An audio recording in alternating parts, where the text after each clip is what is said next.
Awal cerita, kita diperlihatkan dengan seorang mantan gangster di sebuah kereta yang bernama Taixi. Taixi sendiri baru saja dibebaskan bersyarat dari penjara. Setelah menjalani masa hukuman selama 10 tahun akibat membunuh seseorang dan bermaksud kembali menuju kota asalnya di sebuah restoran kecil yang disebut Sunflower.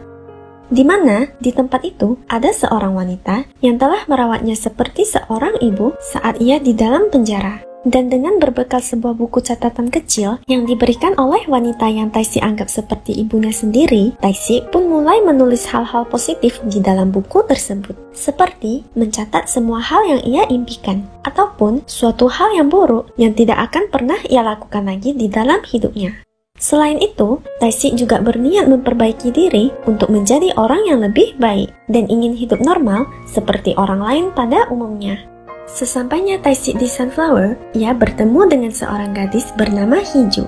Yang diketahui, ia adalah anak dari ibu angkatnya Taixi. Karena pada waktu itu, ibu angkatnya sedang tidak berada di rumah dan akan pulang saat malam hari, Hiju lalu meminta Taixi untuk kembali lagi nanti.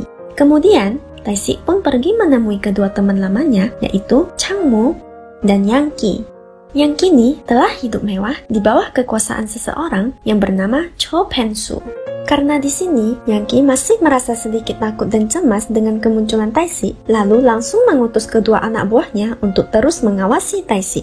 Setelah pertemuan dengan temannya, Taixi lalu kembali lagi ke rumah ibu angkatnya. Dan ternyata, setelah Taixi tiba, ibu angkatnya sudah berada di rumah. Melihat kedatangan Taixi di rumah itu, membuat ibu angkatnya merasa sangat senang. Lalu, Taixi pun diperlakukan dengan sangat baik, seperti anak kandungnya sendiri. Bahkan, Taixi juga diperbolehkan untuk tinggal di rumah itu. Namun, karena Taixi yang masih terasa asing oleh Hiju, Hiju lalu membawa Taixi untuk berbicara berdua. Dan mengatakan kepada Taixi bahwa ia tidak begitu menyukai Taixi dan tidak bisa menganggap Taixi seperti kakaknya sendiri. Karena keinginan ibunya untuk menerima Taixi di rumah itu, makanya Hiju pun mengalah. Keesokan harinya, kita akan melihat orang bernama Pensu yang diketahui saat itu sedang mempromosikan dirinya di sebuah pasar untuk bisa terpilih menjadi anggota dewan. Dan setelah kegiatan itu usai, Pensu pun segera masuk ke dalam mobil. Dan di sini terlihat ia merasa jijik. Dari sini udah bisa ketebak nih orang gak baik ya guys. Kemudian, salah satu pengikutnya yang bernama Kim Byung-ji memberikannya sebuah tisu. Dan sedikit info lagi guys, selain sebagai Dewan Perwakilan Rakyat, Pensu juga adalah seorang bos gangster dari Changmu, Yangqi, dan Byung-ji. Kembali ke cerita Taixi. Taixi yang berniat untuk menjadi orang baik, mulai menjalani kehidupannya layaknya orang lain pada umumnya. Seperti pergi ke kantor polisi untuk melakukan wajib lapor karena ia adalah narapidana yang bebas secara bersyarat. Kemudian, pergi menemui seorang dokter untuk menghilangkan tatonya. Bahkan, Taixi juga mencari pekerjaan. Singkat cerita, Taixi akhirnya diterima bekerja di sebuah bengkel mobil.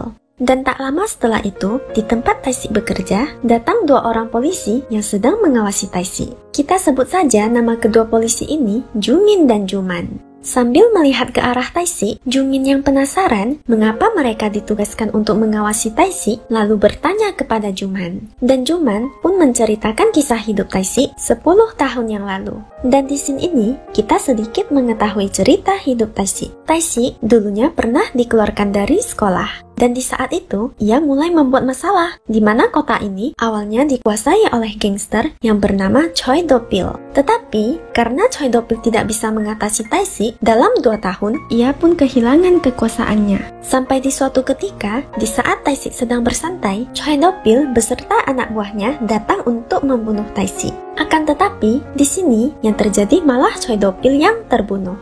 Setelah itu, Taixi pun dipenjara. Sedangkan Changmu dan Yangqi pergi bergabung ke dalam kelompok Cho Pensu.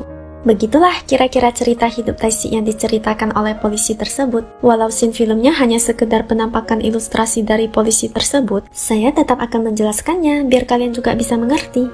Oke guys, lanjut. Scene pun lalu beralih kepada Pensu, di mana di saat itu ia melakukan pertemuan dengan Changmu, Yangqi beserta Byung-ji atas keberhasilannya terpilih menjadi anggota dewan.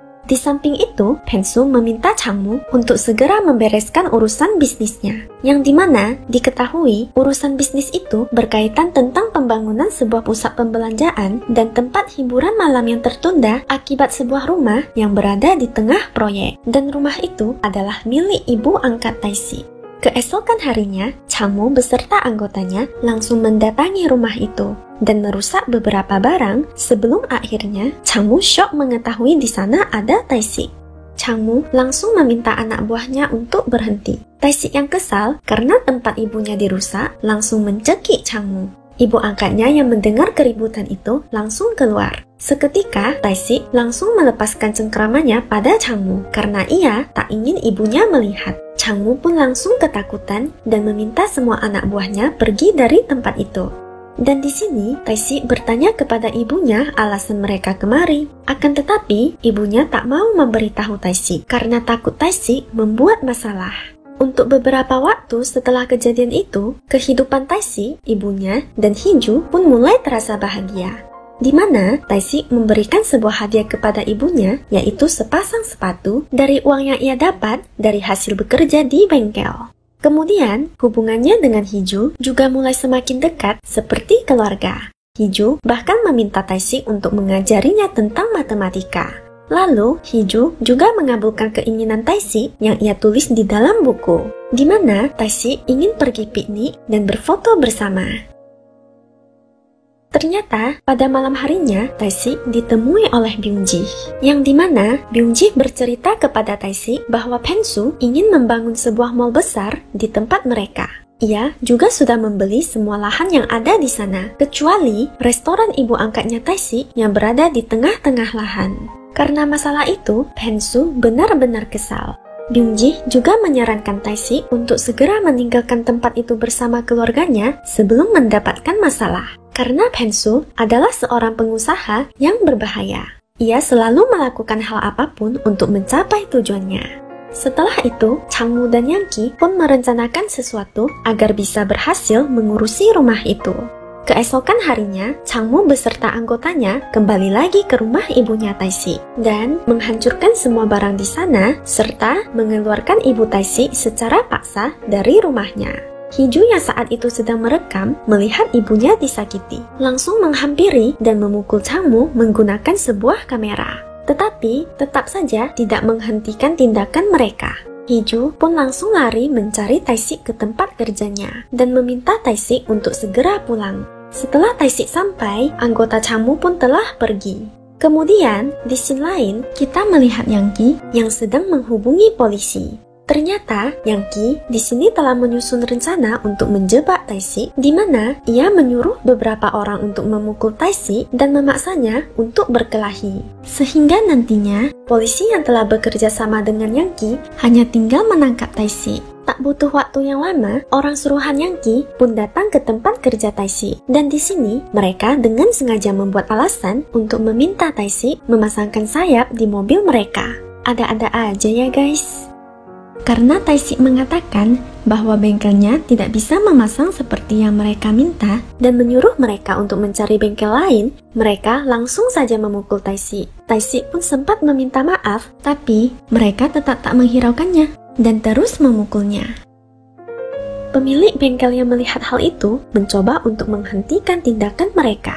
Akan tetapi, pemilik bengkel itu pun dipukul. Taixi lalu berusaha untuk melindunginya. Karena di sini, Taixi tak melawan mereka sama sekali, polisi suruhan Yang-ki pun tidak bisa menanggapnya. Emang keras guys perjuangannya untuk menepati janjinya, salut lihat karakternya. Oke guys, seperti yang saya katakan di atas, ini adalah jawaban mengapa ibu tersebut bisa menganggap Taixi sebagai anaknya. Setelah kejadian di bengkel, pada malam harinya, di saat Taixi sedang membantu pekerjaan ibunya, anak muda yang menyukai Hiju datang. Dan di sini, ibunya Hiju meminta anak buah itu untuk segera pergi dan mengatakan jangan mengganggu putrinya lagi dan Taixi. Lalu, anak muda itu pun mengatakan kepada ibu Taixi bahwa ia sebenarnya mengetahui cerita yang terjadi di keluarga ini. Bagaimana ibunya bisa mengadopsi Taixi yang telah membunuh anaknya yang bernama Choi Do-pil. Dan ternyata saat anak muda itu mengatakan hal tersebut, Hiju tanpa sengaja mendengar perkataan itu, sehingga membuatnya merasa kecewa dengan ibunya. Di saat ibunya ingin tidur, Hiju menanyakan kepada ibunya mengapa bisa menerima orang yang telah membunuh kakaknya. Lalu, ibunya pun menjawab, setelah pemakaman kakaknya, ia pergi ke penjara menemui Taisi, bermaksud untuk mengatakan kepadanya bahwa ia pantas menerima hukuman tersebut karena telah membunuh anaknya. Akan tetapi, di saat dirinya sampai di sana, Taisi menangis dan meminta maaf kepadanya. Tangisan yang dikeluarkan Taisi tak pernah sama sekali ia lihat, sehingga membuat dirinya sadar bahwa Taisi hanya melakukan sebuah kesalahan, dan Taisi bukanlah orang jahat. Jadi, karena hal itulah ibunya terus mengunjungi Taisi selama di penjara, dan terus memperhatikan Taisi selama 10 tahun di sana. Taisi adalah anak yang baik. Jadi, karena hal itu, ibunya pun memutuskan untuk menjadikan Taisi sebagai anaknya. Setelah mendengar jawaban dari ibunya, Hiju langsung pergi menemui Taisi. Taisi pun langsung meminta maaf kepada Hiju sambil mengatakan bahwa dirinya di waktu itu belum bisa berpikir dengan jernih.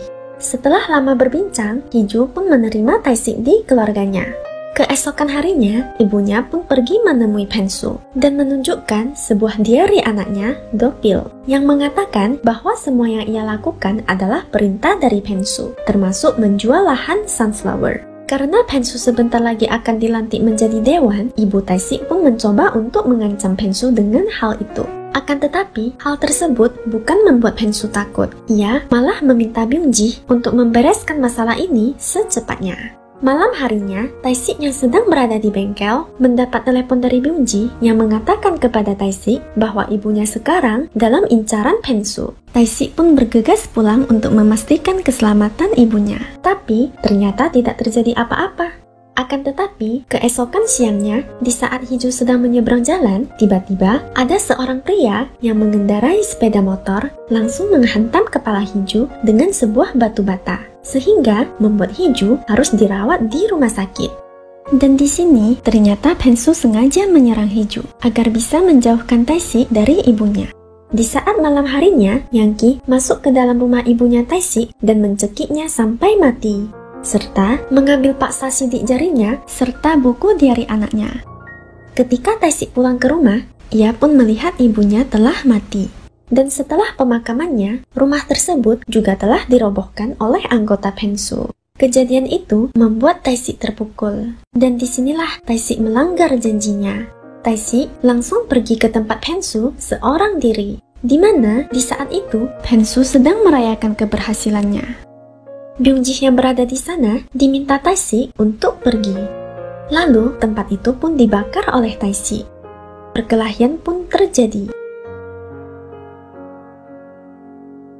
Semua orang yang berada di sana dihajar oleh Taisi, termasuk Changmu dan Yangki. Sampai akhirnya tinggal Pensu sendiri. Taisi pun memukulnya sampai end. Dan film pun berakhir. Film ini menurut saya cukup memberi pelajaran di mana mengajarkan kita untuk lebih menghargai niat seseorang.